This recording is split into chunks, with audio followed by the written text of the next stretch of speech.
warahmatullahi wabarakatuh. Selamat pagi dan shalom bagi kita semua. Yang terhormat Bapak Kepala Sekolah SMA Negeri 2 Waingapu serta Wakil Kepala Sekolah SMA Negeri 2 Waingapu. Yang saya hormati para dewan juri, yang saya hormati Bapak Ibu guru serta hadirin yang saya banggakan. Pertama-tama, marilah kita panjatkan syukur kehadirat Tuhan atas kasih karunia-Nya yang masih kita rasakan hingga saat ini. Terima kasih atas waktu dan kesempatan yang diberikan kepada saya. Karena itu, izinkan saya, Sitri Lodanangi, untuk menyampaikan pidato saya dalam rangka memperingati Hari Sumpah Pemuda, tepatnya pada hari ini, Kamis 28 Oktober 2021, dengan judul Bahasa Indonesia Merupakan Wadah Pemersatu Bangsa. Dewan juri serta hadirin yang saya hormati, seperti yang kita ketahui bersama bahwa Indonesia adalah negara kepulauan yang terdiri dari berbagai macam suku dan budaya yang memiliki banyak perbedaan seperti perbedaan suku, perbedaan bahasa, ras, budaya maupun kepercayaan. Mungkin ada di antara kita yang lupa bagaimana proses perkembangan bahasa Indonesia menjadi pemersatu sekaligus identitas bangsa Indonesia. Awal penciptaan bahasa Indonesia sebagai jati diri bangsa berawal dari Sumpah Pemuda pada tanggal 28 Oktober 1928. Dalam ikrar Sumpah Pemuda, salah satunya adalah pengakuan bahwa bahasa Indonesia diresmikan sebagai bahasa negara. Dalam Undang-Undang Dasar 1945, pasalnya yang ke-36 juga ditegaskan bahwa bahasa Indonesia ditetapkan sebagai bahasa negara. Dalam sejarahnya, bahasa Indonesia sendiri adalah sebuah proses perkembangan dari bahasa Melayu. Bahasa tersebut sejak lama digunakan sebagai bahasa perantara atau bahasa pergaulan.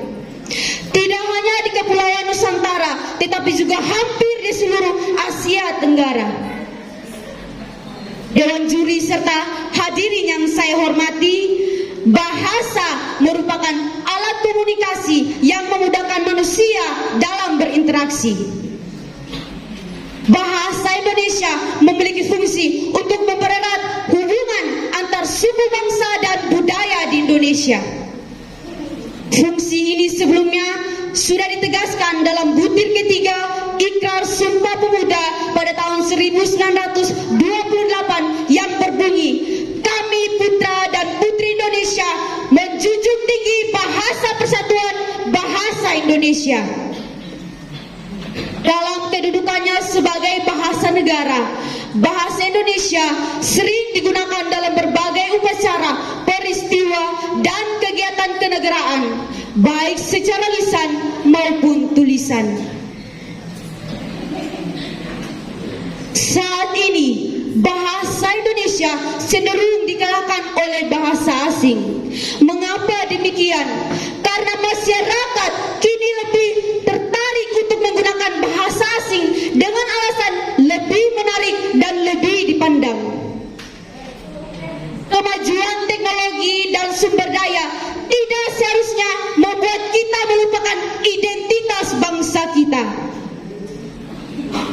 Dewan juri serta hadirin yang saya hormati, sebagai generasi muda yang berpendidikan dan terpelajar, kita seharusnya lebih sadar akan mencintai bahasa kita, bahasa Indonesia. Bayangkan jika bahasa Indonesia tidak digunakan, maka tidak akan ada terciptanya komunikasi yang saling berkesinambungan. Sebab sering